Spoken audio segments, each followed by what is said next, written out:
Alright, hello everyone. My name is Luke Schomer, and today I'll be discussing POP and wide format printing a little bit. More on the POP side, we'll start by generally covering some basic industry information related to sign and banner manufacturing. And from there, we'll be going more into types of POP displays, comparing them to POP and POS displays, and then also a few innovations and trends that have been popping up for the last few years. So first, we'll start with the industry information.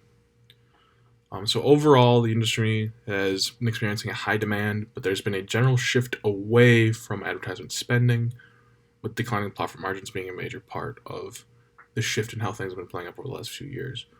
If you take a look at the top graphic, you can see that the total spending for the advertisement for banners and signs has been 31.7 million. Of that, only 13.6% is point of sale displays, and then you have building signs and other things taking in that same categories, but you can see there's not actually too much going on there. Overall, the spending is broken down, has been pretty scattered across various parts, where overall there's not been a lot of actually going on for specifically POP and POS. So this has been over the last 5 years. There's been an overall decline of roughly 11.2% from what I've seen. That's just alone in 2018. There is strong growth in advertising. It's been boosted. Signs been boosted. Actually, there have been more sign production than there used to be. However, this is all fairly digital or paperboard based, so it's not included within this industry breakdown. But that shift towards digital has kind of caused a change in the actual general structure of the industry so far.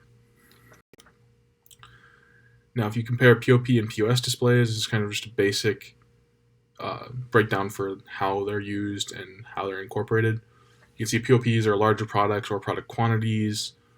They are likely already desired. People would go to the store to buy these products, and this is kind of like an extra promotion for those. They're temporary promotions or sales typically, which is applicable to both POP and POS.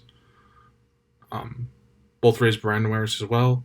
However, POP also showcases new or different packaging, and it's usually more versatile or mobile depending on how it's incorporated into the store. Whereas POS is more related to impulse buys. They're semi-permanent, so think of things like lighters or candy displays or bottles of soda near a register. Those are typically more what you're going to see for POS characteristics. And again, they're usually single items instead of packs. So a bottle versus a 12-pack of soda is more likely to be a POS display. So here we have some newer and more classics successful POP display types. So we have freestanding displays, which you can see is that Jameson display up there. They can be placed nearly anywhere in a store because they're freestanding. They're easy to implement because they're all self-contained branding and everything else about them. And in recent years, have been more creative and innovative, going so far as to, in the case of the Jameson model, represent the product itself as the actual standee, or in some cases they do something a little more interactive or creative. They've become more than just a cube that you put things on over the last few years. Shelf talkers, as you can see by the Centrum ad next to the Jameson, they're cheaper because they're typically just a little hanger-on. You slide onto the actual shelving in the aisle, so they're in aisle advertisement, which is already fairly nice and different. They're informative, promotional. They can include samples or coupons. They typically incentivize and inform within the aisle itself about a product. And in that case, it appears it's near I think those are Planters nuts. So those are probably in a company brand or another advertisement for a different aisle that they're trying to get you to go move over to, or maybe it's on the other side. Now for end caps, you can see the upper Kit Kat advertisement is an end cap. They're typically located at the end of the aisles, which means there's lots of attention placed on them, and they can be placed near relevant items due to them being on the end of an aisle. So they can actually that's probably near candy or junk food in general, with a special focus placed on it as it's an intersection between two aisles, and then probably a major walkway for the store. Dump bins are typically for smaller items. They can be interacted from all sides, so they're highly interactive, and they're also freestanding. So, like freestanding displays, they can be placed nearly anywhere. And then floor graphics, which are a little newer, they're more unique, more creative, as you can see by the Motrin advertisement placed beneath it. It's a very attractive. They're highlights products. They can be placed near a product itself, or do something else in the store, somewhere else in the store that's on the floor that might lead them to the product. And then they're also very informative, or they can be at the very least.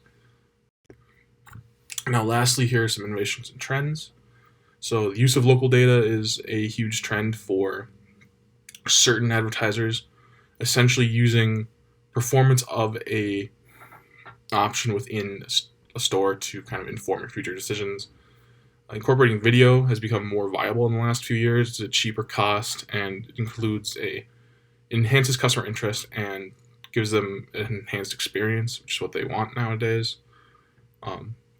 Increased customer interaction. Customers are starting to show signs of the tactile experience being what they want, especially considering online stores are such a major part of the industry nowadays, and they're such a highly competitive thing with retail.